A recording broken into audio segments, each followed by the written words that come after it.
अस्सलाम वालेकुम दोस्तों असांजो को लफ़्ज़, असांजो को जुमिलो, असांजो को फ़िक्रो, असांजी का चुरप, असांजी का वीडियो जेकॾहिं सिंध जे हुकुमराननि जे कननि ते जूं नथी चुराए, उन्हनि जी गैरत खे नथी जाॻाए, उन्हनि खे पंहिंजी ज़िमेवारी जो अहसासु नथी ॾियाराए, त असांजी कोशिशि रायगाह न आहे।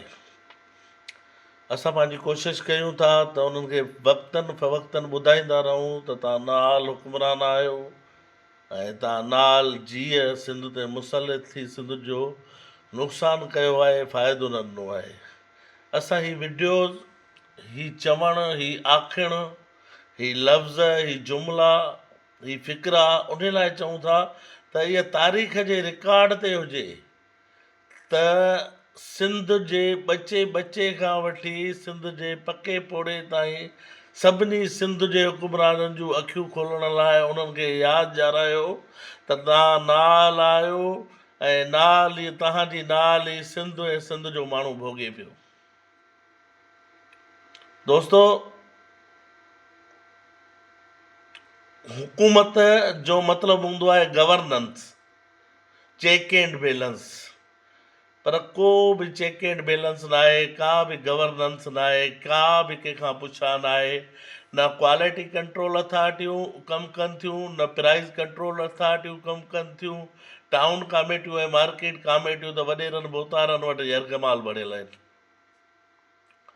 दोस्तो, सिंध जो हारी इस्तेसाल जो शिकार आहे, सिंध जो हारी कसम परसी जो शिकार आहे, तंगदस्ती जो शिकार आहे, मुआशी बदाली जो शिकार आहे। पर असांजे हुकुमराननि खे अलाए इहा ॻाल्हि नाहे पहुतल, अलाए असां माण्हू उन्हनि जे लाइ अहमियत नथा रखूं।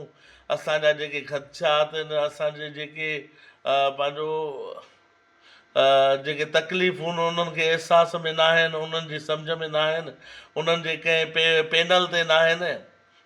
मां त सम्झां थो त हू असांखे पंहिंजो ग़ुलाम ई सम्झनि था, हू असांखे पंहिंजो वोटर नथा सम्झनि।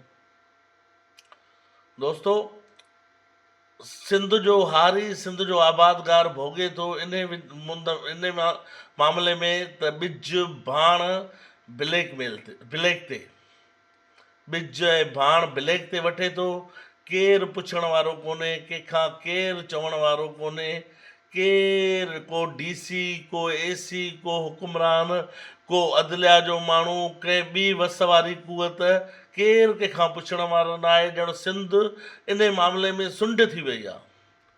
सिंध जो अवाम जाॻे थो, सिंध जो हुकुमरान तबिको कामोरा शाही सुता पिया आहिनि, पंहिंजे गछीअ में आहिनि, मरी विया आहिनि, पंहिंजी लालचुनि जे पुठियां, पंहिंजे ख़ौफ़ जे पुठियां, पंहिंजो ज़ाती मामलनि जे पुठियां मरी विया आहिनि। अलाए गछीअ में आहिनि, अलाए गुम आहिनि, इन्हनि खे ॻोल्हणो पवंदो।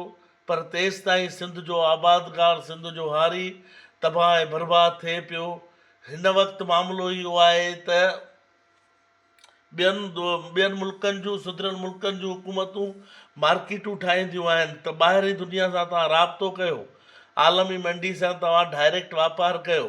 हिते चंद वापारियुनि, चंद मफ़ाद परस्तनि जे चंबे में यरगमाल बणायल हारी ऐं आबादगार हिन महिल अन जो अघु मां सम्झां थो एतिरो आहे, 2300-2400 आहे, जेको हारी ऐं आबादगार जी जेका लागत आहे, जेका महिनत आहे, जेको सॼो साल इंतज़ारु करे, हुन महिनत करे ऐं पाण फ़सुलु पोखियो आहे, उहे पैसा कढण जेतिरो बि न आहे। इन कुवतुनि ऐं इन ताक़तुनि ऐं इन्हनि हुकुमराननि ख़िलाफ़ु मुतहिद थी ऐं अॻिते वधिणो पवंदो। ऐं इन्हनि हुकुमराननि खे असीं यादि था ॾियारायूं, जेकॾहिं सिंध आहे त तव्हांजी हुकुमरानी बि आहे, सिंध आहे त तव्हांजूं अयाशूं बि आहिनि, सिंध आहे त तव्हां लुटींदव फुरींदव बि। जेकॾहिं तव्हां पंहिंजे इन्हनि हरकतुनि, पंहिंजे कन लाटार जे करे जेकॾहिं सिंध खे कोन